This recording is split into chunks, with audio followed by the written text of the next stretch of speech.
사회복지조사론 수업 시간입니다. 자, 우린 지난 시간에 이 사회복지조사의 유용성 앞까지 우리가 수업을 하였습니다. 자, 그래서 우리 지난 시간 했던 거 잠시 살펴보면은, 자, 앞으로 잠깐 돌리겠습니다. 자, 이 문제는 우리가 여러분들이 다 풀어보셨으니까 제가 대면 수업 시간에 한 번 더 정리를 해드리는 걸로 그렇게 하기로 했었고요. 그래서 지금 이제 보시면은 우리가 지난 시간에 이론적인 거, 사회복지조사 연구 방법론에 대해서 우리가 잠시 살펴보았습니다. 그래서 연구 방법론의 목적, 우리가 보고기술 설명 예측, 이 부분에서 우리가 지금 보고기술 설명 예측을 우리가 문자적으로도 한번 잘 기억해 놓으시고, 특히 앞으로 이 기술과 그리고 이 설명, 기술과 설명에 대해서 제가 좀 강조를 많이 드렸습니다. 그래서 여러분들이 물론 한 번 듣고 우리가 100% 다 이해할 수는 없기 때문에 앞으로 자주 나옵니다. 그래서 한 번 정도는 좀 관심 있게 봐두시면은 그 다음부터는 또 충분히 어렵지 않게 잘 이해하실 수가 있을 것 같습니다. 그래서 여기서 기술은 말 그대로 있는 사실에 대한 서술입니다.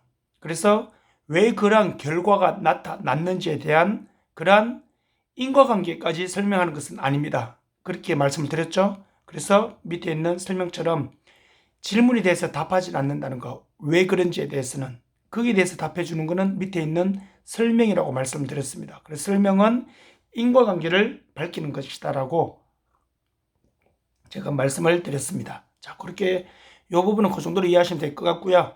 그리고 연구 방법론의 특징은 경험주의 방법 쭉 내려오다가 제일 마지막에 있는 연구 방법론은 간주관적이다라는 이 내용을 여러분들이 잘 기억해 두셔야 한다고 제가 말씀을 드렸습니다. 그래서 1급 시험에도 자주 나왔던 문제들이고 지금도 굉장히 중요하게 나눠주고 있습니다. 결론은 주관적이면 안 되지만, 주관적이라는 것은 철저한 개인 생각이지만 간주관적이다라는 표현은 이미 우리 설명에도 나와 있는 것처럼, 그렇죠, 연구자나 사람들의 누구든 자신의 주관적 인식 과정을 어떻게든 뭘로 만든다는 거예요? 보편타당하게, 즉 객관적으로 만들어서 그렇게 발전될 수 있도록 하는 것이 간주관적이다. 그래서 이거는 사회과학 방법의 연구 방법론의 특징이 된다는 거. 이 제일 마지막에 있는 연구 방법론인 간주관적이다, 이 내용만 좀 잘 기억하시고, 위의 내용들은 당연히 사회과학은 과학적이기 때문에 이렇게 해야 되지 않을까, 이렇게만 이해하시면 충분히 아실 수가 있겠죠. 그래서 사회복지조사의 특징은 이렇게 여러 가지 특징이 있더라. 결국 응용조사와 순수조사, 제가 말씀드렸죠. 순수조사는 다른 말로 하면은 기초조사, 이렇게도 표현이 되니까 여러분들이 잘 이해하시면 될 것 같습니다. 자, 여기까지 이해하시고요. 그리고 사회복지는 이렇게 사회를 발전시키는, 개량하는 특성도 있고 이런 박스의 내용들을 한번 잘 보시면 됩니다. 자, 이렇게 보신 다음에, 자, 오늘은 사회복지조사의 유용성, 이 유용성에 대해서 이제 구체적으로 한번 살펴보도록 하겠습니다. 자, 사회복지조사의 유용성이라는 것은 이 유용성의 말뜻처럼 사회복지조사는 이러한 뭐가 있다는 거예요. 그렇죠? 사회에 유익하다는 거예요. 이러한 도움을 준다는 거예요.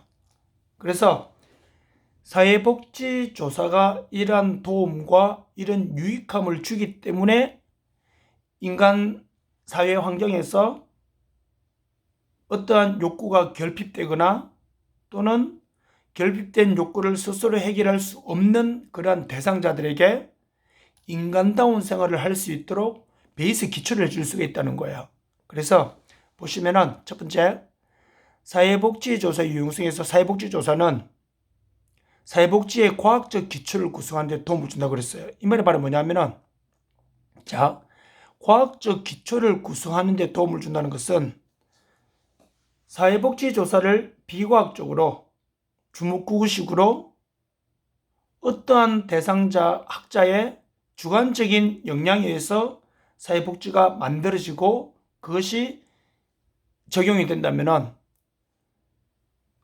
어찌 보면은 지나친 일반에 빠질 수밖에 없는 그런 결론이 발생할 수밖에 없겠죠. 그래서 밑에 보시면은 사회복지를 과학화시키는 방법으로 체계적 조사 방법이 활용된다는 거예요.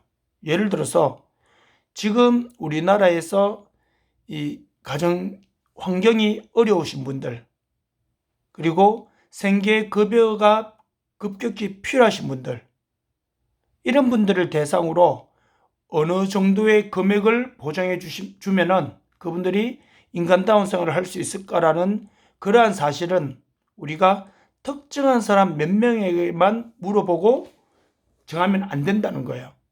그러기 위해서 어떻게 됩니까? 그렇죠.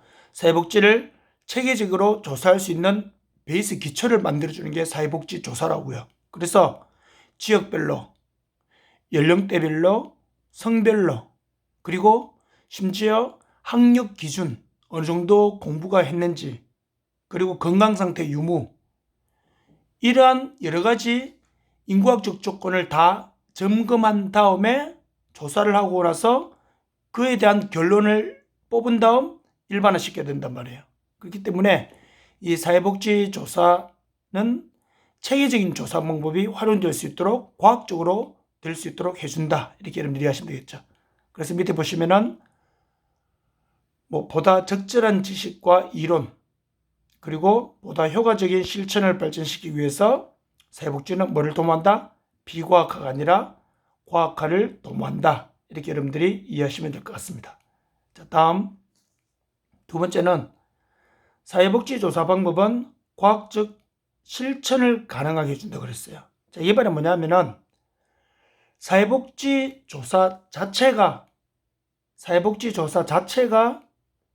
사회복지 실천을 해주는 건 아니에요.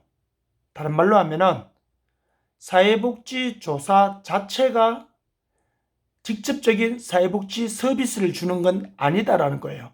그 말이 바로 무슨 말이냐면은, 자, 지금 예를 들어서 지금 우리 코로나 시대가 도래된 지 횟수로 지금 3년째예요. 우리나라에 본격적으로 물론 첫 확진자가 나온 거는 2019년도 11월, 12월쯤에 첫 확진자가 나왔지만 본격적으로 우리나라에서 확진자가 나오게 된 거는 2020년 2월 달에 2월 18일인가요? 대구에서 31번 환자가 나오면서 우리나라에 급속도로 퍼지기 시작했단 말이에요. 그렇다면은 오늘은 몇 명 나온지 모르겠지만 어제는 40만 명 나왔거든요. 그래서 우리가 대면 수업 만날 때쯤 되면은 어제까지 누적 환자가 760만 명이었어요. 그러면은 다음 지금 매일 3, 40만 명이 나온다는 가정하에 지금 그렇게 나오고 있죠. 그러면 오늘이 이제 목요일 수업이니까 목, 금, 토, 일, 월, 화, 수. 그럼 우리가 목요일날 다음 주 이제 목요일 대면 수업이니까 야간반은 또 그 다음 주 화요일이고요. 그래 된다면은 우리가 최소 7일 후 그러면은 하루에 30만 명만 나온다 하더라도 10만 명 더 줄여가지고요. 그래도 200만 명이 넘게 나오니까 우리가 대면 수업하는 그 시간쯤 되면은 우리나라의 누적 확진자가 1000만 명에 가까울 수도 있어요, 지금요. 자, 그러면요.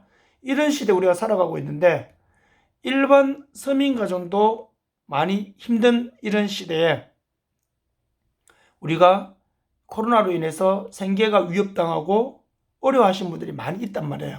자, 그렇다면요. 어떠한 분들이 지금 코로나로 인해서 많은 어려움을 당하고 있고 많은 피해를 당하고 있는지 그분들에게 무엇이 필요한지를 한 명 한 명한테 다 물어볼 수는 없죠. 그리고 물어보면은 각각 필요한 거랑 결핍된 욕구가 비슷할 수도 있지만 다를 수도 있겠죠. 연령에 따라서, 하는 직업에 따라서, 또는 성별에 따라서, 또 건강상태 유무에 따라서. 그렇기 때문에 그런 분들에게 뭘 하는 거예요? 그렇죠. 조사를 해봐야 되잖아요. 뭐가 필요한지, 무엇 때문에 어려워졌는지, 당장 어떠한 도움이 있었으면 좋겠는지, 그거를 조사를 해보고 나온 결과에 의해서 뭐가 이루어져야 됩니까? 사회복지 실천이 이루어져야 되는 거예요. 그래서 보시면은 사회복지 조사 방법은, 즉 이러한 여러 가지 과학적인 조사는 뭐를 하게 해준다? 그렇죠. 과학적, 즉 사회복지 실천을 할 수 있는 근거를 마련해 준다는 거예요. 이해되시겠죠? 그래서 지금 자영업 하시는 분들에게는 세금 감면 혜택이나 또는 그분들에 대한 지원금이나 기타 이런 것들이 그냥 정부에서 얼마씩 지원하자, 아니면은 그분들에게 세금 얼마씩 혜택을 주자, 이게 아니라 이미 그러한 자영업을 하시는 분들에 대한 이런 샘플 조사가 이미 이루어졌죠.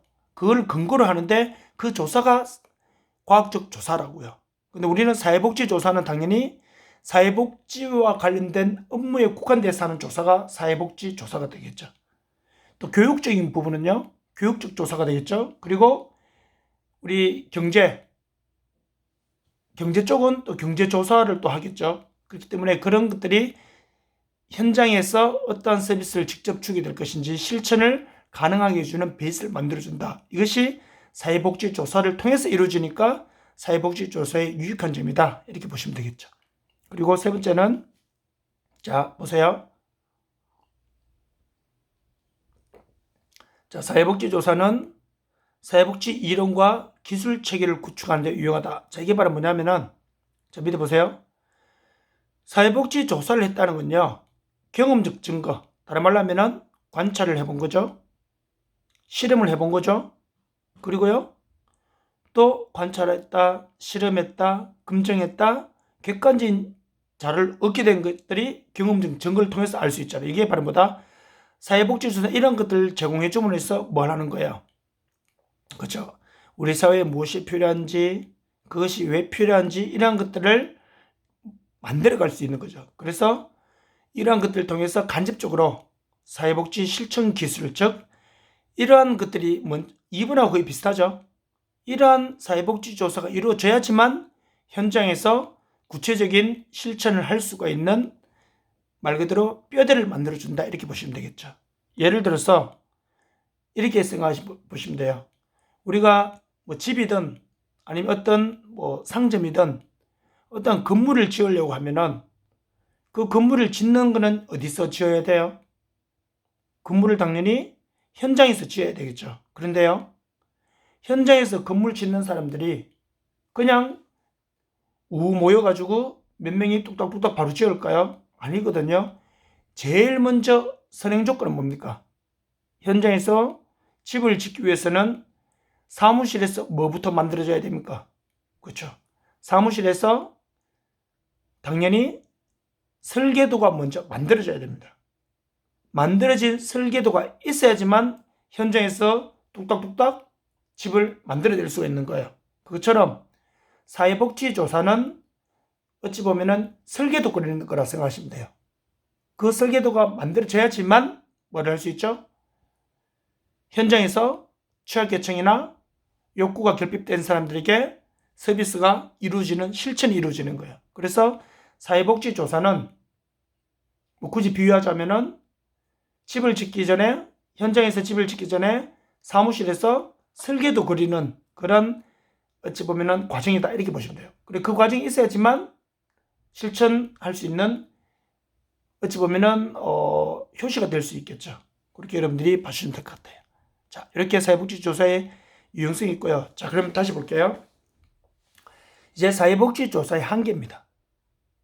자, 우리 앞에서 사회과학의 한계 우리가 배웠죠. 그게 똑같아요. 무슨 개념이냐면은, 사회과학은 연구의 대상이 누구라 그랬어요?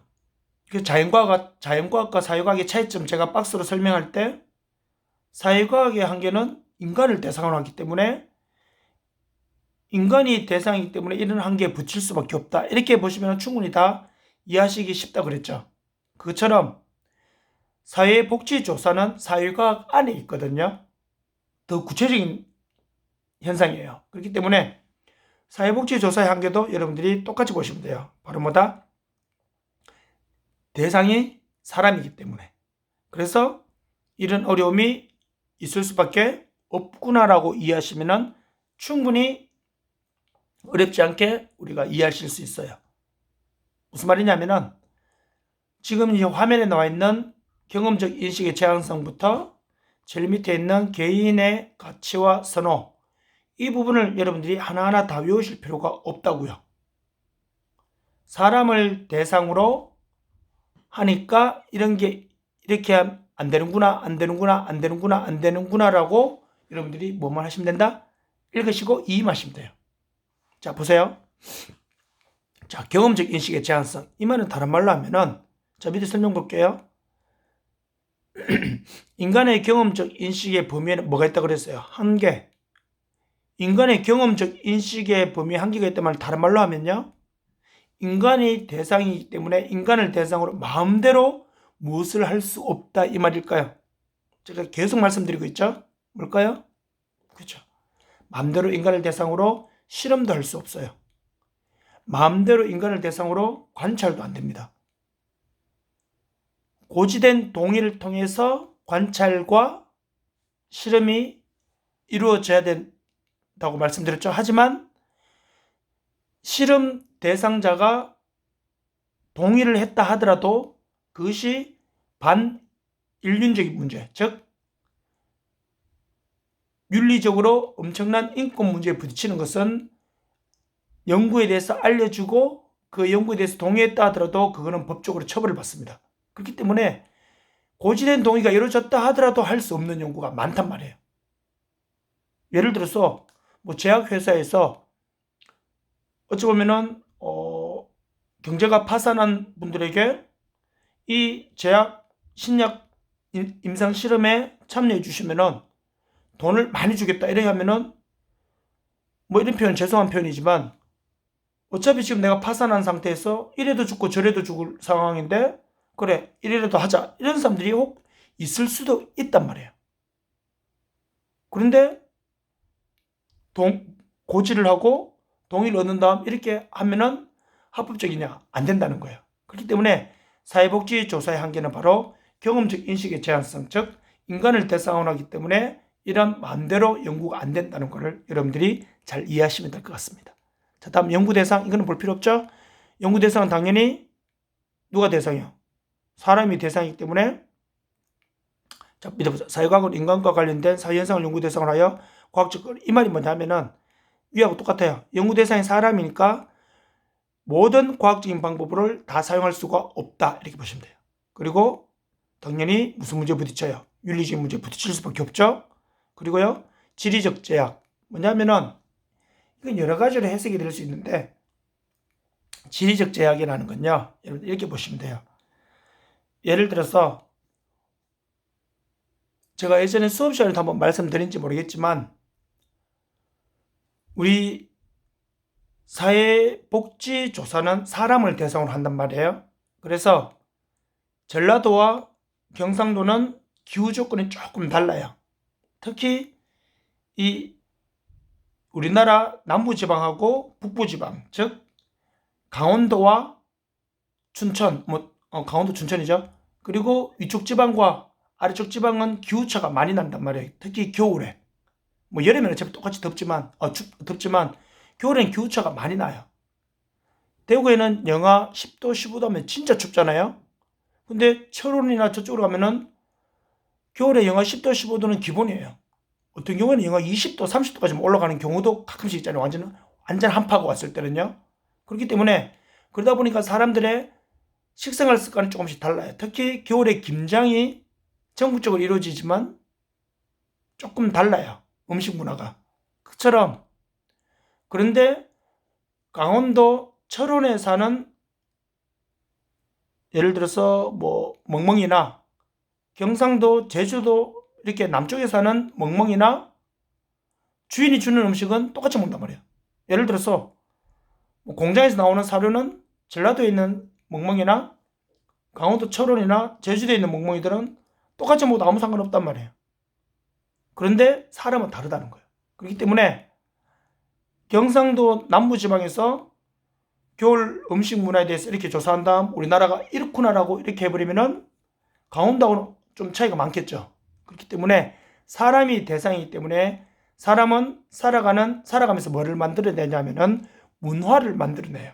근데 그 문화는 시대와 환경에 따라서 차이가 난단 말이에요. 그렇기 때문에 사회복지조사에서 인간을 대상으로 하기 때문에 이런 지리적 제약에서 발생하는 요인들이 많이 있다는 거. 그걸 여러분들이 이해하시면 될 것 같아요. 뭐 가장 저 수업 시간에 가능하면 정치적인 이야기는 안 하려고 하는데 가장 뭐 우리 쉽게 이해를 돕기 위해서 정치적인 성향을 묻더라도 호남지방과 이 영남지방 확연한 차이 나잖아요. 똑같은 우리나라 사람들인데 바로 뭐 때문일까요? 그렇죠. 지리적 영향 때문이에요. 그 지리 안에서 만들어낸 사회 문화 환경의 영향을 받았기 때문에. 물론 뭐 이런 말 좀 뭐하지만 이 영남지방과 호남지방이 선거 때만 되면 확 갈려버리잖아요. 월드컵 축구 응원할 때나 올림픽 금메달 응원할 때는 전라도, 경상도 갈라지던가요? 하나가 돼서 다 응원해요. 항상 언제 갈라집니까? 선거철만 되면 갈라져 버립니다. 그래서 저는 개인적으로 이거는 전라도 사람, 경상도 사람들의 문제라고 아니라고 할 수는 없겠지만 정치하는 사람들이 갈려놨는 것 같아요. 확실한 자신들의 표밭을 만들기 위해서요. 그래서 거기 이용되고 있는 사람들이 전라도 사람, 경상도 사람이지 않을까라는 좀 위험한 발언 한번 해봤고요. 자, 그 다음 볼게요. 밑에요. 자, 다음은 인간을 대상으로 하기 때문에 당연히 이거는요. 인간 대상뿐만 아니라 자연과학에서도 조사의 한계는 제일 현실적인 거 시간과 비용의 문제에 붙을 수밖에 없어요. 이거는 사회과학이든 자연과학이든 뭐든 간에 똑같이 다 공통으로 나옵니다. 그리고 앞으로도 표본 조사는 일부를 뽑아서 하죠. 샘플 조사라고 하죠. 그리고 점체를 다하는 전수조사가 됐죠. 그래서 표본 조사를 하는 가장 큰 이유는 시간과 비용 때문에. 그리고 이건 앞으로 자주 나오는 거 이렇게 잘 좀 기억하시고요. 그리고 밑에 나오네요. 정치적으로, 문화적으로, 사회적 요인에 따라서 당연히 한계가 있을 수밖에 없다는 거는 제가 위에 거 설명하면서 정치는 말씀드렸죠. 문화도 말씀드렸죠. 김치. 사회적 요인, 그 사회에서 만들어낸 문화 때문에 차이가 날 수밖에 없다는 거. 그거 여러분들이 잘 똑같이 설명 다 드렸으니까 이해하시리라 보고요. 그리고 마지막에는 똑같은 연구를 한다 하더라도 연구자의 자신만이 연구에서 추구하고자 하는 가치가 있잖아요. 그 자기가 선호하는 방향이 있잖아요. 그렇기 때문에 똑같은 주제를 가지고 똑같이 연구를 했다 하더라도 결과는 달라질 수 있다는 거예요. 그래서 똑같은 사람이 똑같은 주제 가지고 똑같이 연구했는데 왜 결과가 다르냐? 개인의 가치와 선호가 개입되어 있기 때문에 그래요. 그런데 너무 많이 개입되면은 주관적 요소가 너무 강해지니까 어떻게 될까요? 그렇죠. 그래 되면은 연구의 객관성이 떨어지니까 연구가 좀 문제가 되겠죠. 그렇기 때문에 여러분들이 이 부분을 잘 이해하시면 될 것 같습니다. 자, 그렇게 보시고요. 자, 다음. 자, 이제는 사회복지 조사의 윤리성입니다. 자, 이건 뭐냐면요. 자, 사회조사의 윤리성은 당연히 이 사회복지 조사, 사회조사의 윤리성을 가지고 있어야 됩니다. 이유는요? 그렇죠. 인간을 대상으로 하기 때문에 비윤리적이면 이 연구는 진행할 수가 없어요. 그렇기 때문에 당연히 윤리적이어야 되겠죠. 그래서 내용 볼까요? 이건 이제 더 구체적으로 더 쉽게 풀이 설명해 놨어요. 보세요. 연구 내용, 즉 내가 하려고 하는 이 연구는요. 당연히 인간을 대상으로 하는데 인간에게 해를 주어서는 될까 안 될까요? 너무 뻔한 이야기죠. 근데 이거는 또 무슨 의미냐면은 내가 연구하는 이 연구가 인간에게 도움은 되지만 특정 인구에게는 피해를 주는 연구라면 할 수가 없다는 거예요. 우리 가장 대표적으로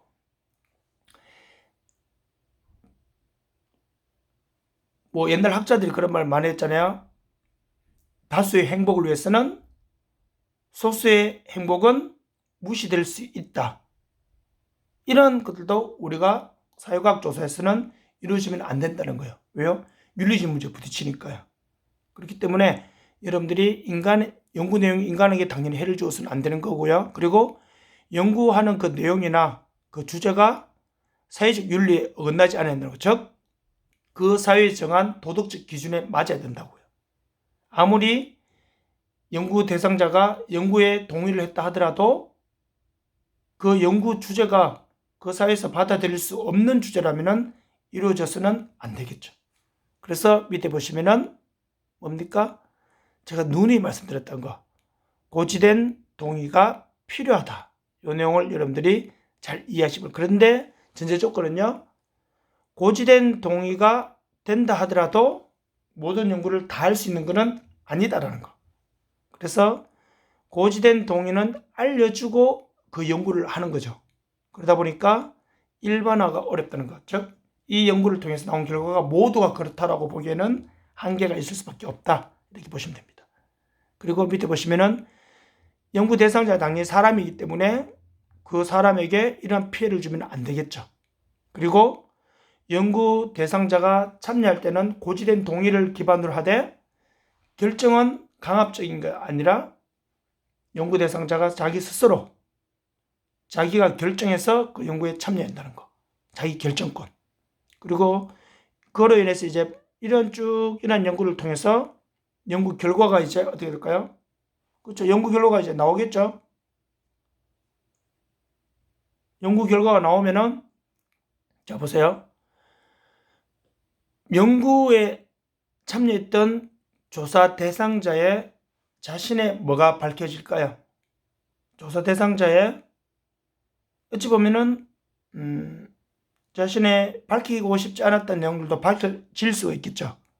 대신에 익명으로 하기 때문에 그런 경우는 누가 했는지 모르기 때문에 연구에 대한 신빙성이 보장되겠죠. 그리고 그 사람에 대해서도 누군지 모르니까 연구 결과만 볼 수 있으니까 온전한 연구가 이루어지겠죠. 그래서 연구 결과는 당연히 조사 대상자에게 있어서는 익명성이 보장돼야 됩니다. 물론 익명성이 보장되지 않아도 되는 그런 연구가 있어요. 그럴 때는 뭐 이름을 밝혀도 상관없겠죠. 예를 들어서 사회복지 상담학과 학생들은 우리 학교 식당에서 먹는 학식 중에 어떤 반찬이 제일 맛있었을까요? 라고 설문조사할 때 어떤 학생은 돈가스, 어떤 학생은 뭐 할까요? 우리 학식 뭐가 나오죠? 일단 우리 어떤 학생들은 새우튀김 나올지 안 나올지 모르겠지만 어떤 학생들은 고사리 무침, 김치 이렇게 조사를 했다 가정해 볼게요. 그렇게 한다면요, 굳이 음식 뭐 좋아하는지 말했다고 이게 크게 문제될 건 없잖아요. 이런 경우에는 익명성이 보장 안 해도 되겠지만, 그렇다 하더라도 요즘에 대부분 설문에 참여한 사람들은 자기 이름을 안 밝히는 경우가 거의 99.9%라고 보시면 돼요. 그런데요, 연구를 할 때 조심해야 될 게 있어요. 이름을 안 썼다고 다 누군지 모를까요? 그까지 감안하고 해야 된다고요.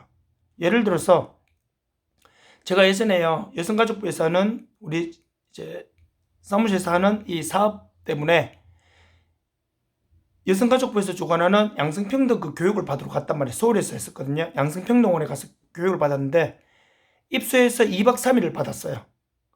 참여했는 사람이 전국에서 양성평등 관련 사업을 하기 위해서 올라온 사람들이 150명 정도가 올라왔어요. 150명이 2박 3일 동안 거기 합숙하면서 4인 1실을 쓰면서 2박 3일 동안 교육을 다 받고 이제 전국으로 다 흩어졌단 말이에요. 근데 물론 코로나 전이었어요. 2017년인가 18년도였거든요. 그런데 다 4인 1실 정도를 이렇게 쓰는데 저는 혼자 개인 1인 1실을 썼습니다. 이유가 뭐 때문인지 아세요? 그 당시 150명 정도 중에 남자 저 혼자였거든요. 그렇기 때문에 당연히 혼숙이 안 되죠. 제가 저희 집사람이랑 제 딸이랑 간 것도 아니기 때문에 저희 사무실 다른 분들이랑 갔거든요. 그러다 보니까 저한테는 당연히 1인실을 줬어요. 그런데 자 보세요. 마지막에 2박 3일 동안 있었던 이 연구에 대해서 2박 3일 동안 있었던 이 교육에 대해서 만족도 조사를 했어요. 여러분들이 강의 평가하는 것처럼. 그런데요, 이름은 안 쓰죠. 익명으로 했거든요. 근데 1번이 뭐냐면은 당신의 성별은 무엇입니까? 이렇게 나왔어요. 자, 150명 중에 남자는 저밖에 없었거든요. 제가 여자로 체크해놓고 하면은 그쪽에서 봤을 때 남자 한 명 있었는데 하면서 그 사람 체크 설문지 안 하고 집에 갔구나 이렇게 되겠죠. 남자라고 해놓고 하니까 남자 저밖에 없었으니까 어떻게 될까요? 이거는 이 수업은 별로였고 이거는 이런 보완이 있으면 좋겠고 이거는 좀 별로다 이렇게 신랄하게 제가 있는 사실 그대로 비판할 수 있을까 없을까요? 못하죠. 왜요? 돌아가고 나서 여성가족부에서 지부별로 사업을 내려줬거든요. 근데 제가 이건 불만이다 이건 불만이다 이렇게 해놨으면 그 사람들이 담당자들이 우리한테 사업 줬을까요? 안 주겠죠. 그러니까 저는 어떻게 했을까요? 좀 개선하는 게 좋은 게 있을 거다. 그분들이 들었을 때 좋을 법한 거는 제가 개선사항으로 썼고 진짜 불만이 있었지만 이거는 아닌데 싶은 거는 어떻게 했을까요? 그래도 좋은 거라고 제가 체크했단 말이에요. 이유는요. 익명성이 보장 안 됐으니까. 그래서 익명성은 꼭 이름만 숨긴다고 익명이 되는 게 아니고요. 이름까지 다 감안해서 연구가 이루어져야지만 뭐가 될까요? 진짜 결과를 얻을 수 있는 거예요. 그래서 연구 결과는 당연히 익명성이 잘 보장돼야 되고요.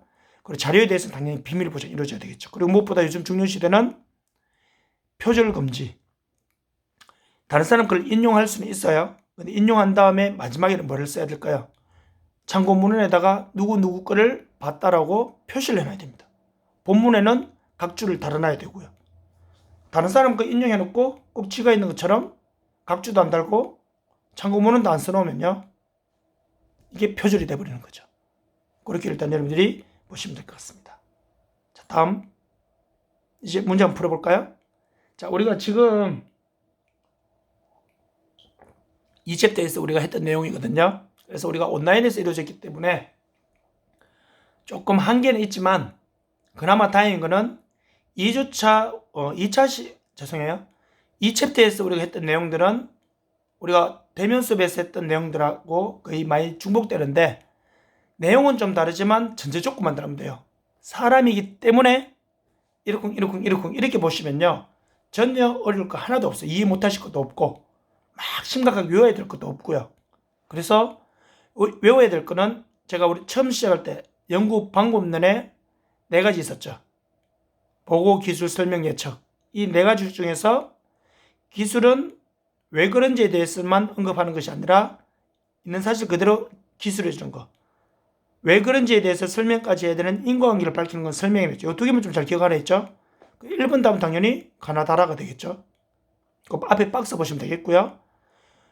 사회복지조사 연구의 특성이 아닌 거라 그랬어요. 아닌 건요. 제일 보면 조사 연구는요. 즉 과학적 조사는 당연히 과학성이 있어야 돼요, 없어야 돼요? 있어야 되겠죠. 2번 상징성. 이건 애매한 일단 좀 남겨놔 보고요. 3번 모든 조사 연구는 합리적이어야 돼요, 비합리적이어야 돼요? 합리적이 되겠죠. 4번 경험 가능성. 이 말 다른 말로 하면요. 마음대로 뭐 할 수 있는 죄송해요. 조사 연구는요. 당연히 경험적으로 검증 가능한 것만 됩니다. 왜? 대상이 누구이기 때문에? 사람이기 때문에. 경험 가능성을 다른 말로 하면은 실험을 할 수 있어야 되고 검증할 수 있어야 되고 관찰할 수 있어야 되고 객관적으로 증명이 돼야 되겠죠. 그래서 4번, 5번은 같은 말이죠. 그래서 답은 일단 2번인데 상징성은 뭐냐면요. 사회복지 조사를 하는 이유는 문제가 발생했다면 그 문제에 대한 인과관계를 밝히고 그 문제를 해결해서 그 문제로 인해서 욕구가 결핍된 사람들의 욕구를 과학적인 방법으로 해소해주기 위해서 연구를 하는 거지 뭔가를 보여주기 위해서 하는 건 아니라고요. 그래서 상징성은 뭐냐면요. 쉽게 말하면은 대한민국을 상징하는 건 뭐예요? 제가 안 그래도 지난해 계대에서 이 조사론 수업하면서 갑자기 생각났는데 대한민국을 상징하는 건 뭡니까? 여기서 제가 말하는 건요. 태극기 또는 우리나라 애국가 이런 것들이 대한민국의 상징이라고 볼 수 있잖아요. 그게 상징성이에요. 근데 안 그래도 대한민국의 상징이 뭐냐 이러보니까 들어서 다 삼성 스마트폰이냐 이렇게 요즘 말을 많이 하더라고요.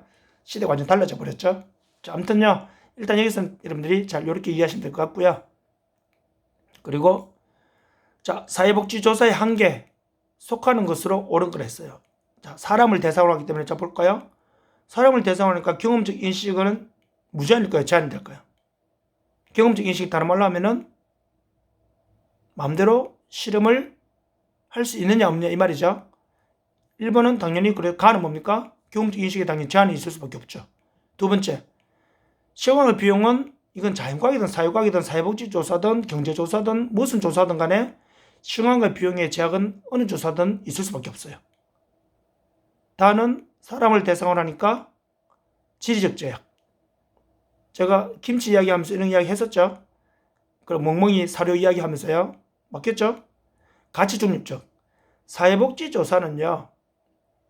그 지역 사회를 비롯한 그 환경에서 인간이 인간다운 생활을 하는 데 있어서 위험 요소가 발생했을 때 그 위험 요소의 인과관계를 밝혀가지고 그 위험 요소의 문제를 해결해서 결핍된 욕구를 충족시켜주기 위해서 하는 연구가 사회복지조사예요. 그런데 가치 중립적을 만들기 위해서 하는 건 아니겠죠. 정답은 1번 가나다. 이렇게 이해하시면 되겠고요. 자, 유용성. 틀린 겁니다. 유용성에 대한 설명으로. 여기까지 한번 더 풀어볼까요? 자, 과학적 실천을 가능해준다. 자, 사회복지조사는 과학적 실천, 즉 과학적 실천은 현장에서 일하는 거죠. 제가 집 짓는 이야기 말씀드렸죠. 집을 현장에서 만들기 위해서는요, 실천을 위해서는 사무실에서 뭐 만들어야 돼요? 설계도 먼저 그려줘야 됩니다. 그처럼 현장에서 사회복지 실천, 즉 필드에서 사회복지사들이 현장에서 장애인들을 만나고 그리고 장애인들을 만나고 노인들을 만나고 취약계층 사람들을 만나서 그들에게 서비스를 제공하는 일을 하기 위해서는 먼저 사회복지 조사가 먼저 이루어져야 되겠죠. 1번은 맞고요. 그 틀린 거 찾는 거죠. 경험적 증거를 제공함으로써 지식체를 형성한다. 맞죠? 실험과 과학적 증거를 통해서 하는 거죠. 3번 적절한 지식과 이론, 효과적인 실천을 발전시키기 위해 사회복지는 당연히 비과학화가 아니라 뭐를 도모해야 될까요? 과학화를 도모해야 되겠죠. 다음 4번 클라이언트에게 직접적인 서비스를 제공한다. 자, 제가 앞서 말씀드렸죠. 현장에서 사회복지 조사 자체는요. 직접적으로 서비스를 주는 건 아니에요. 클라이언트에게 직접적인 서비스를 주는 것은 현장에서 필드에서 사회복지사들이 하는 거예요. 클라이언트에게 직접적인 서비스를 제공하기 위해서 뭐가 한다? 사회복지 조사를 하는 거예요. 아시겠죠? 사회복지 조사를 통해서 우리나라에 있는 노인들의 삶의 위험이 무엇인지를 파악한 다음 그 파악이 나왔으니까 현장에서 그 노인들에게 서비스를 이제 주는 거예요. 그래서 클라이언트에게 서비스를 제공하는 것은 사회복지 실천 기술입니다. 이미 여러분들 배웠죠? 아니면 이번 학기 배우고 있나요? 실천 기술이 클라이언트에게 직접적인 서비스를 제공하는 거고 사회복지 조사는 좀 간접적인 서비스입니다. 직접적인 서비스를 주기 위해서 베이스를 만드는 게 사회복지 조사입니다. 답은 4번이 되겠죠. 그래서 5번은 뭐 사회복지 전문가는 조사 방법에 기초한 지식과 기술을 활용하여 당연히 과학적 합리성을 추구한다. 뭐 뻔한 말이죠. 잘 기억하시고요. 자, 이 두 문제는 여러분들 한번 풀어보세요. 시간 드릴게요. 자, 이거는 스탑 하시고요. 일시정지 하신 다음에 문제를 한번 풀어보시고 이거는 문제가 어렵지 답은 금방 찾거든요. 그 개념을 이해하고 계시면은. 그리고 사회복지 윤리성에 대한 설명으로 틀린 거니까 사람을 대상으로 하는 것 중에서 마지막에 했던 그 내용이죠. 이건 여러분들이 제가 대면 수업 때 이것도 같이 한번 풀어보도록 하겠습니다. 이 문제도 여러분들 같이 한번 풀어보세요. 일단은요. 이것도 뭡니까? 우리 마지막 그 슬라이드 비슷한 게 있었죠? 충분히 사람을 대상하기 때문에 이렇게 이해하시면 충분히 이해하실 수 있고요. 그리고 이거는 우리가 앞서 제가 말씀드렸잖아요. 그 두 가지 잘 기억하면 된다고. 있는 사실에 대해서 그대로 기술해 주는 거랑 외에 대해서까지 인과관계를 밝히는 게 바로 그 두 개만 잘 기억하시면 된다 했죠? 5개 중에 이 중에 하나겠죠? 그걸 여러분들이 잘 봐주시면 됩니다. 자, 이렇게 요 시간이 우리가 이제 여러분들이 앞서 우리 2차 때까지 끝났고요.